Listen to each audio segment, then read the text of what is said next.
Noah's Ark is the vessel in the Genesis flood narrative by which God spares Noah, his family, and a remnant of all the world's animals from the flood. According to Genesis, God gave Noah instructions for building the ark. 7 days before the deluge, God told Noah to enter the ark with his household and the animals. The story goes on to describe the ark being afloat throughout the flood and subsequent receding of the waters before it came to rest on the mountains of Ararat. The story is repeated with variations in the Quran, where the ark appears as Safina Nuh.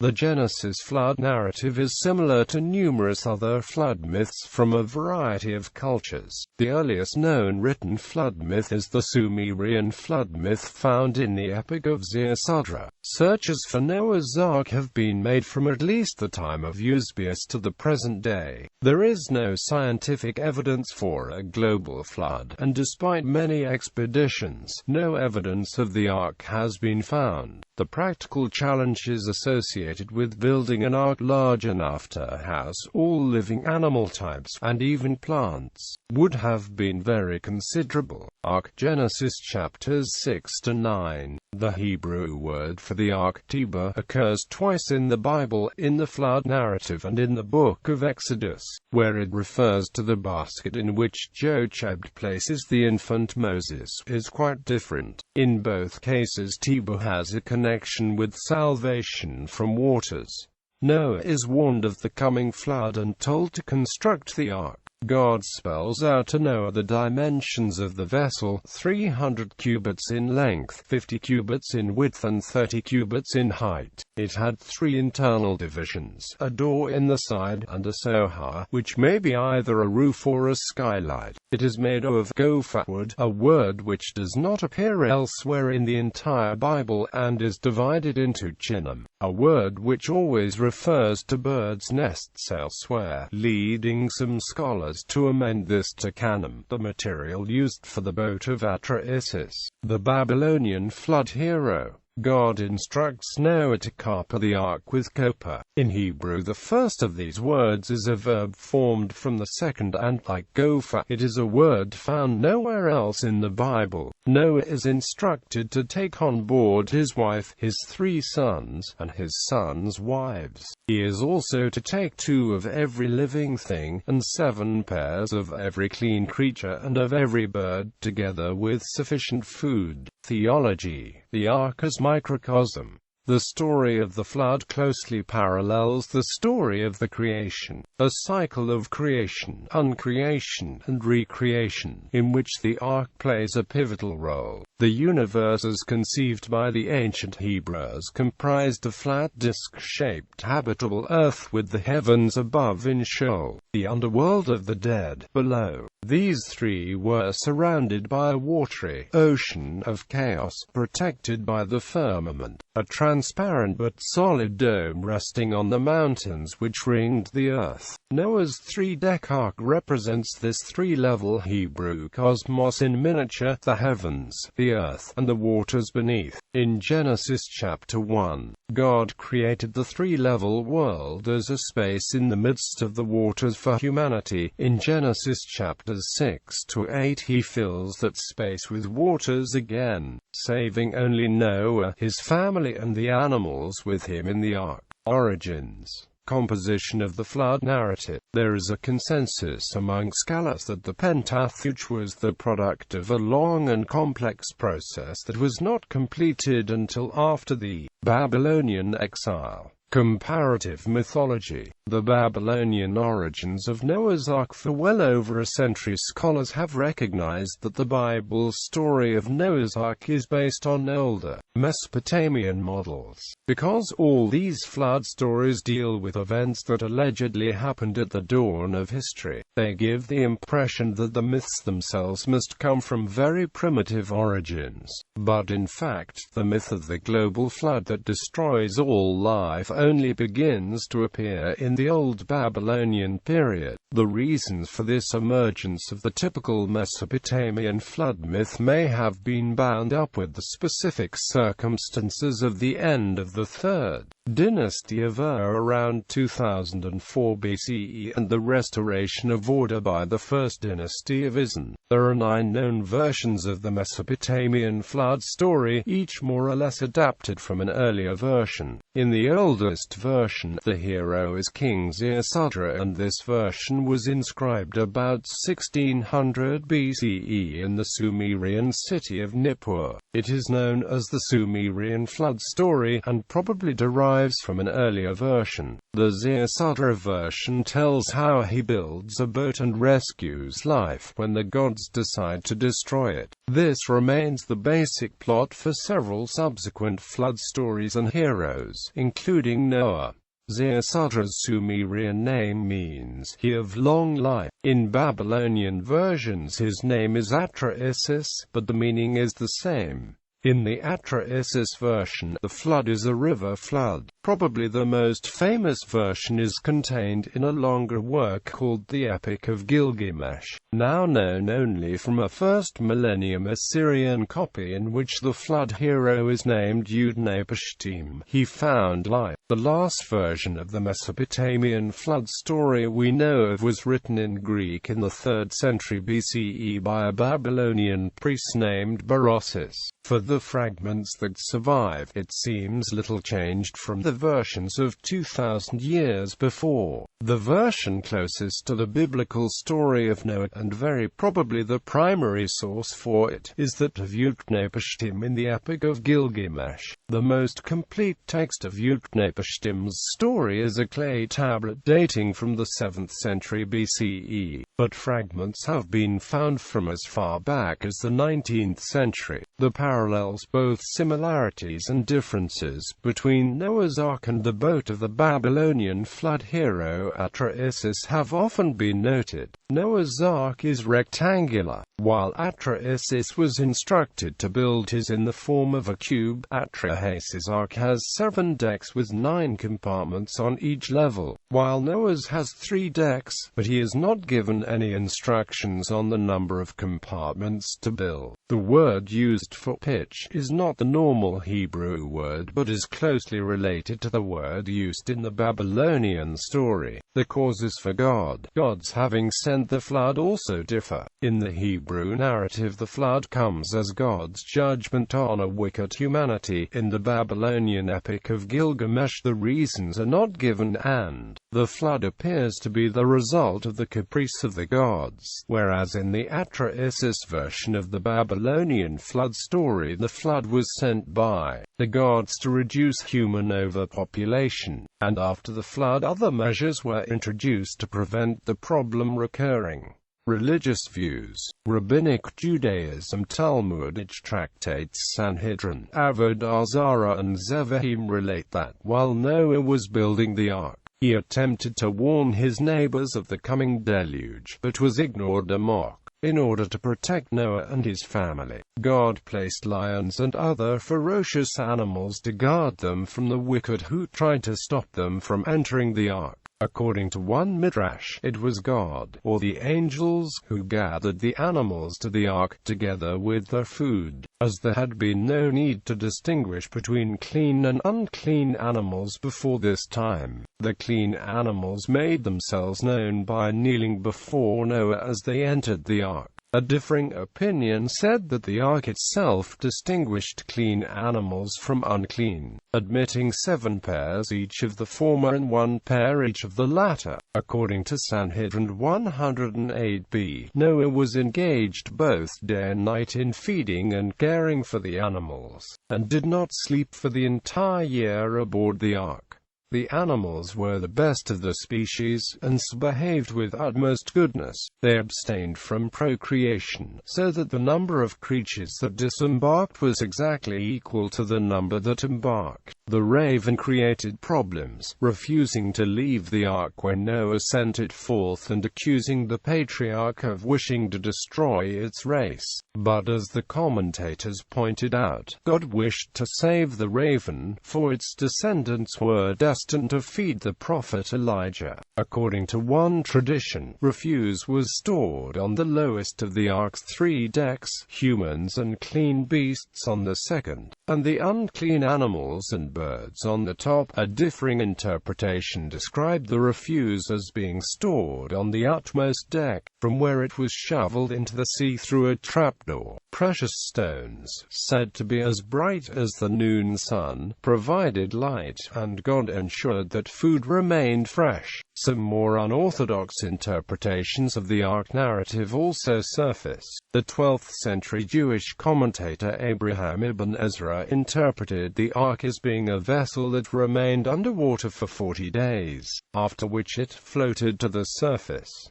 Christianity interpretations of the Ark narrative played an important role in early Christian doctrine. The first epistle of Peter compared Noah's salvation through water to salvation through water in baptism. Saint Hippolytus of Rome sought to demonstrate that the Ark was a symbol of the Christ who was expected, stating that the vessel had its door on the east side, the direction from which Christ would appear at the second coming, and that the bones of Adam were brought aboard, together with gold, frankincense, and myrrh. Hippolytus furthermore stated that the Ark floated to and fro in the 4 directions on the waters, making the sign of the cross, before eventually landing on Mount Cardu in the east, in the land of the sons of Raban, and the Orientals call it Mount.The. The Armenians call it Ararat. On a more practical plane, Hippolytus explained that the lowest of the 3 decks was for wild beasts, the middle for birds and domestic animals, and the top level for humans.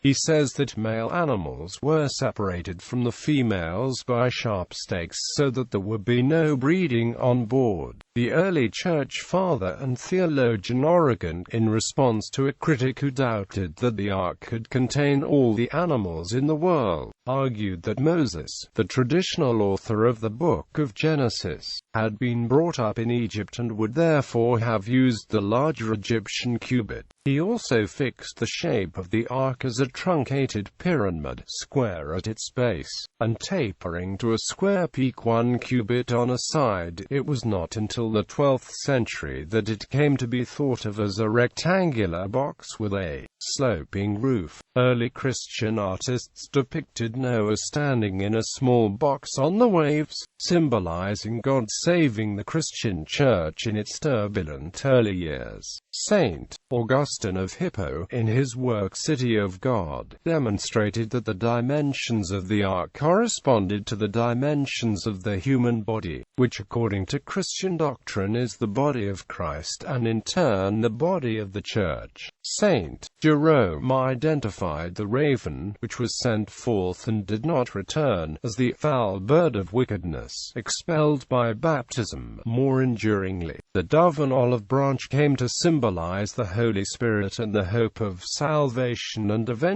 peace. The olive branch remains a secular and religious symbol of peace today. Asher's chronology, one of the most prominent attempts to date events according to the Bible, calculated that Noah would have lived from 2948 until 1998 BCE, with the deluge occurring in 2349 BCE. Calculations based on figures in the Hebrew Bible place the flood in 1656 AM, those based on the Greek LXX Bible in 2262 AM, and those based on the Samaritan Pentateuch in 1308 AM.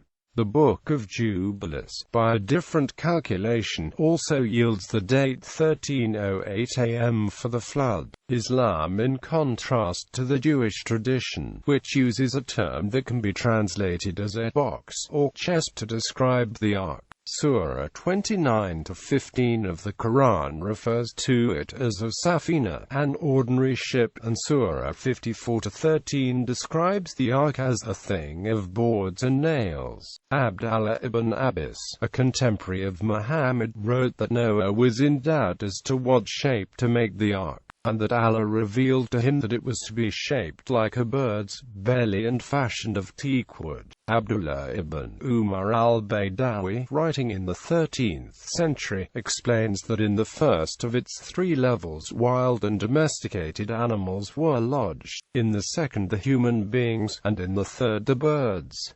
On every plank was the name of a prophet. 3 missing planks, symbolizing 3 prophets, were brought from Egypt by Og, son of Anak, the only one of the giants permitted to survive the flood.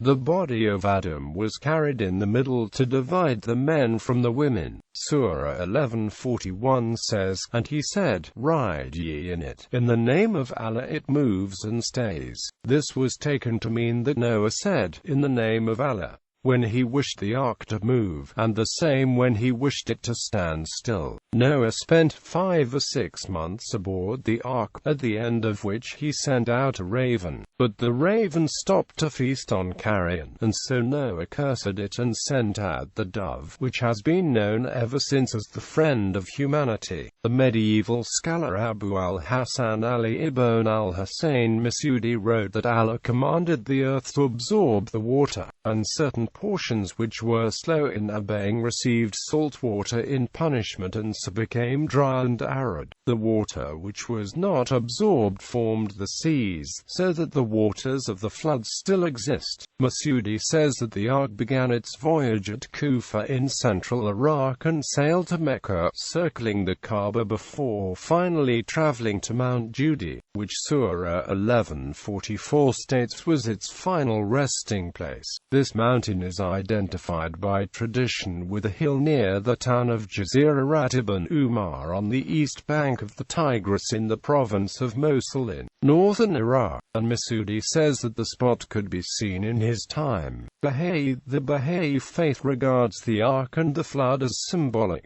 In Baha'i belief, only Noah's followers were spiritually alive, preserved in the ark of his teachings, as others were spiritually dead. The Baha'i scripture Kitab-i-Quran endorses the Islamic belief that Noah had numerous companions on the ark, either 40 or 72, as well as his family, and that he taught for 950 years before the flood. The Baha'i faith was founded in 19th century Persia, and it recognizes divine messengers from both the Abrahamic and the Indian traditions. Historicity. The practical challenges associated with building an ark large enough to house all living animal types, and even plants, would have been very considerable. Various editions of the Encyclopedia Britannica reflect the collapse of belief in the historicity of the ark in the face of advancing scientific knowledge. Its 1771 edition offered the following as scientific evidence for the ark's size and capacity. Quote,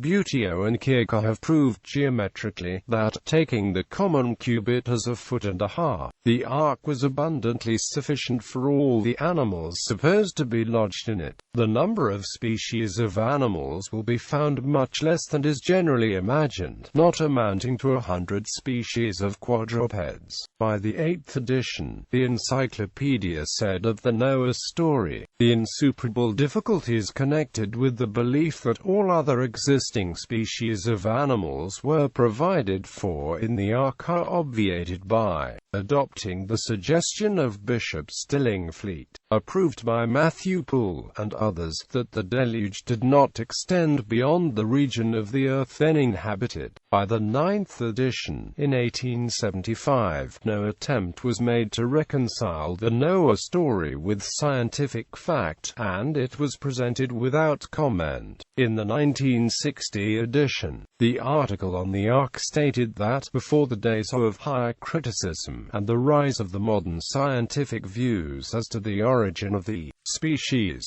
there was much discussion among the learned, and many ingenious and curious theories were advanced as to the number of animals on the ark. Ark's geometrics in Europe. The Renaissance saw much speculation on the nature of the ark that might have seemed familiar to early theologians such as Origen and Augustine. At the same time, however, a new class of scholarship arose, one which, while never questioning the literal truth of the Ark story, began to speculate on the practical workings of Noah's Ark from within a purely naturalistic framework. In the 15th century, Alfonso Tostada gave a detailed account of the logistics of the Ark, down to arrangements for the disposal of dung and the circulation of fresh air. The 16th-century geometrician Johannes Buteo calculated the Ark's internal dimensions, allowing room for Noah's grinding mills and smokeless ovens, a model widely adopted by other commentators. Searches for Noah's Ark have been made from at least the time of Eusebius to the present day. Various locations for the Ark have been suggested but have never been confirmed. The practice is widely regarded as pseudo-archaeology. Search sites have included Europeana site, a site on Mount Tendurik in eastern Turkey, and Mount Ararat, but geological investigation of possible remains of the Ark has only shown natural sedimentary formations. Flood geology is the religiously inspired interpretation of the geological history of the Earth in terms of the global flood described in Genesis chapters 6 to 9. Similar views played a part in the early development of the science of geology, even after the biblical chronology had been rejected by geologists in favor of an ancient Earth. Flood geology is an activity within creation science, which is a part of young Earth creationism. Modern geology and its subdisciplines utilize the scientific method to analyze the geology of the Earth. Flood geology contradicts the scientific consensus in geology and paleontology, as well as that in related disciplines such as chemistry, physics, astronomy, cosmology, biology, geophysics and stratigraphy. There is an absence of evidence for any of the effects proposed by flood geologists, and their claims concerning phenomena such as fossil layering are not taken seriously by scientists. More generally, the key tenets of flood geology are refuted by scientific analysis, and it is considered to be pseudo-science within the scientific community. Author J.J. Diken notes that established civilizations in Egypt and China were not impacted by claims of a global flood during the time of Noah's Ark.